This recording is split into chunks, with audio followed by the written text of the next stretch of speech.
Magandang araw mga ka-recap, ating tunghayan ang maaksyong kwento ng 2013 action thriller movie na, Ninja, Shadow of a Tear. Halina't panoorin natin. Nagsisimula ang kwento kay Casey Bowman na namumuhay ng tahimik sa Japan bilang iginagalang na instruktor ng martial arts sa Koga Dojo, katuwang ang kanyang buntis na asawa na si Namiko. Isang hapon, dumaan si Casey sa isang tindahan ng alahas upang bumili ng kwintas para kay Namiko, ngunit paglabas niya, napansin niya ang dalawang kaina-hinalang lalaki na sumusunod sa kanya. Sinubukan niya silang subaybayan, ngunit nang makorner nila siya, hiniling ng mga ito na ibigay sa kanila ang kwintas na kabibili lang niya, ngunit tumanggi si Casey at dito sumiklab ang isang bakbakan. Pag-uwi ni Casey agad niyang ibinigay ang kwintas kay Namiko, nang hindi alam na ang payapang sandaling iyon ang magiging huli na nilang oras ng magkasama. Kinagabihan, habang nasa labas si Casey upang bumili ng paboritong chocolate ni Namiko, isang misteryosong lalaki ang pumasok sa kanilang bahay, may dala itong alambre na may tinik. Pagbalik ni Casey, tumambad sa kanya ang isang nakagigimbal na tanawin, malupit na pinatay si Namiko at hiniwa ang kanyang lalamunan gamit ang isang alambre, at ang kwintas na ibinigay niya ay nababalot ng dugo, wasak ang loob, niyakap ni Casey ang katawan nito at kinuha muli ang kwintas, hindi na ito simbolo ng pag-ibig, kundi ng paghihiganti. Sa libing, dumating ang kaibigan na si Nakabara, mayroon itong dojo sa Thailand at inanyayahan si Casey na sumama para mag-training at para makabangon mula sa lungkot, ngunit tumanggi si Casey dahil mas nanaig sa kanya ang layunin na makapaghiganti sa taong pumaslang sa kanyang asawa. Nagsimula siyang mag-imbestiga at naalala niya ang teknik na triple kick na ginamit ng mga kawatan na nakalaban niya malapit sa tindahan ng alahas, hanggang sa natunton niya ito papunta sa isang dojo na tinatawag na Zuma Dojo. Pumunta siya roon at nagsimulang magtanong, ngunit itinanggi ng mga estudyante ang lahat at pinalibutan siya ng may pananakot. Kahit na dehado sa bilang, pinakawalan ni Casey ang kanyang galit, ang kanyang pag-atake ay mabagsik at mabilis. Dahilan para matakot ang isang estudyante at magsalita, ibinunyag nito na hindi bahagi ng dojo ang mga salarin, ngunit alam niya kung saan madalas tumambay ang mga ito. Kinagabihan, nagtungo si Casey sa isang restaurant at ginamit ang kwintas bilang bitag upang maakit ang mga ito sa isang madilim na eskinita. Akala ng mga salarin sila ang may kontrol, ngunit hindi nila alam na sila ay nahulog sa isang patibong, isa-isa silang pinabagsak ni Casey nang walang awa. Sa paniniwalang tapos na ang lahat, nagtungo si Casey sa dojo ni Nakabara sa Thailand upang makapag-move on. Doon, nakilala niya ang dalawang pinakamahusay na estudyante nito, sina Lucas at Hiroshi. Nagpatuloy siya sa pagsasanay doon, ngunit hindi pa rin siya pinatatahimik ng kanyang dalamhati. Sa isang sparring session, naging agresibo si Lucas at kumuha ng kahoy na espada, ngunit nawalan ng kontrol si Casey at malupit na pinabagsak si Lucas bago pa siya maawat ni Nakabara. Di nagtagal, isinailalim siya ni Nakabara sa firewalk training upang matulungan siyang makontrol ang sarili, ngunit hindi niya malampasan ang alaala ng pagkamatay ni Namiko. Dahil sa sobrang bigat ng nararamdaman, umalis siya at nagpunta sa isang bar para uminom, ngunit muli siyang nasangkot sa gulo doon. Sinubukan niyang maging kalmado, pero naging mapanghamon at agresibo ang isang lalaki. Nauwi ito sa isang marahas na santukan na lalo lamang nagdagdag sa kanyang pagkadismaya. Kinabukasan, napansin ni Lucas na kailangan ni Casey ng pahinga at inalok siyang tumulong sa hardin, ngunit habang namimitas ng prutas si Lucas, bigla siyang inambos at pinatay gamit ang parehong alambre na ginamit kay Namiko. Malinaw na hindi pa tapos ang laban, buhay pa ang pumatay, at ngayon ay mas personal na ito.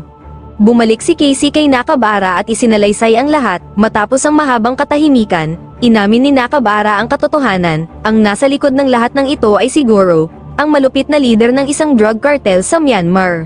Si Goro ay dating bahagi ng parehong linya ng martial arts tulad ni Tida, ang yumaong biyenan ni Casey, ngunit lumihis siya sa tamang landas. Kilala siya ngayon sa paggamit ng alambre na may tinik bilang kanyang brutal na sandata. Dahil sa koneksyon ni Casey kay Tida, ginawa siyang target ni Goro. Pinayuhan ni Nakabara si Casey na bumalik na sa Estados Unidos bago pa mahuli ang lahat, ngunit tumanggi si Casey. Gusto niyang tapusin ang lahat at mapasakamay ang katarungan para sa asawa. Dahil dito, itinuro ni Nakabara ang kinaroroonan ni Goro, ngunit bago niya sugurin si Goro, ibinigay niya ang isang lumang mapa mula pa noong ikalawang digmaang pandaigdig na nagtuturo sa isang lihim na taguan ng mga sandatang ninja sa kailaliman ng kagubatan ng Burma. Matapos nito, nagtungo na si Casey sa Myanmar at sa tulong ng isang lokal na driver na si Mike, tinahak niya ang masukal na kagubatan. Doon, natagpuan niya ang sinaunang imbakan, mga espada, shuriken, at iba pang kagamitan na ipinasa sa mga henerasyon, handa na sa laban. Inambus niya ang 4 na bantay ni Goro at kinuha ang kanilang kagamitan at mga pampasabog, nakadamit bilang kaaway at armado ng nakamamatay na sandata. Tahimik siyang kumilos sa dilim ng gabi, pinasok niya ang mahigpit na binabantayang kampo ni Goro sa gubat. Matapos pabagsakin ang karamihan sa mga bantay, hinarap niya ang kanang kamay ni Goro.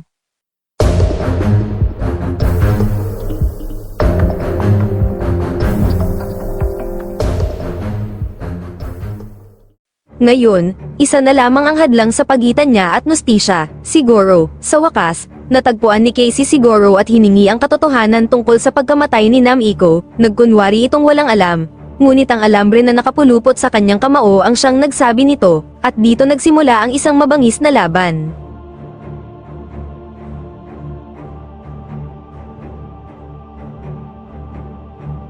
Nasugatan, nasakol, at itinulak sa sukdulan ng kanyang lakas si Casey, ngunit hindi siya sumuko. Sa huling lakas na natitira, nagpakawala siya ng isang desperadong atake, pinugutan niya si Goro at pinanood itong bumagsak. Ngunit kahit patay na si Goro, hindi pa rin buo ang nadaramang tagumpay ni Casey. Nang bumalik siya sa dojo ni Nakabara, napansin niyang tila may isang bagay na hindi tama. Pagkatapos, nakita niya ang isang pamilyar na simbolo na nakaukit sa blade ng kutsilyo ng isang deliveryman, kapareho ng nakita niya sa kutsilyo ng mga salarin na nakalaban niya noon sa kalsada. Doon niya napagtanto ang lahat. Si Nakabara ang nasa likod ng lahat. Hinarap ni Casey ang kanyang kaibigan, at umamin si Nakabara. Minanipula niya si Casey upang patayin si Goro na mahigpit niyang karibal sa kalakalan ng droga. Ngayong malinaw na ang lahat para sa kanya, binigyan niya si Casey ng isang nakakatakot na pagpipilian, sumama sa kanyang imperyo o mamatay tulad ni Namiko. Ngunit tumanggi si Casey sa dalawang pagpipilian hanggang isang matinding sagupaan ang naganap.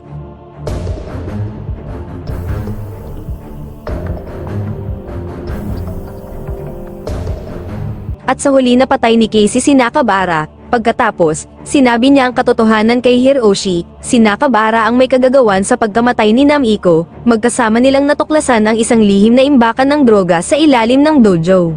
Habang unti-unting bumibigat ang katotohanan iyon, napagtanto ni Hiroshi na kapag ito ay inilantad, tuluyang masisira ang kanilang dojo at ang pamana nito. Nakiusap siya kay Casey na manahimik na lamang. Bilang pasasalamat, hinayaan niyang makaalis si Casey nang hindi nasasaktan. Ilang buwan ang lumipas, bumalik si Casey sa Japan. Mag-isa siyang nakatayo sa tabi ng isang tahimik na ilog, hawak ang kwintas ni Namiko. Marahan niya itong inihulog sa tubig. Dito na nagtapos ang kanyang paghihiganti at paghahanap ng hustisya. Naglakad siya palayo bilang tanda ng kalayaan sa kanyang damdamin.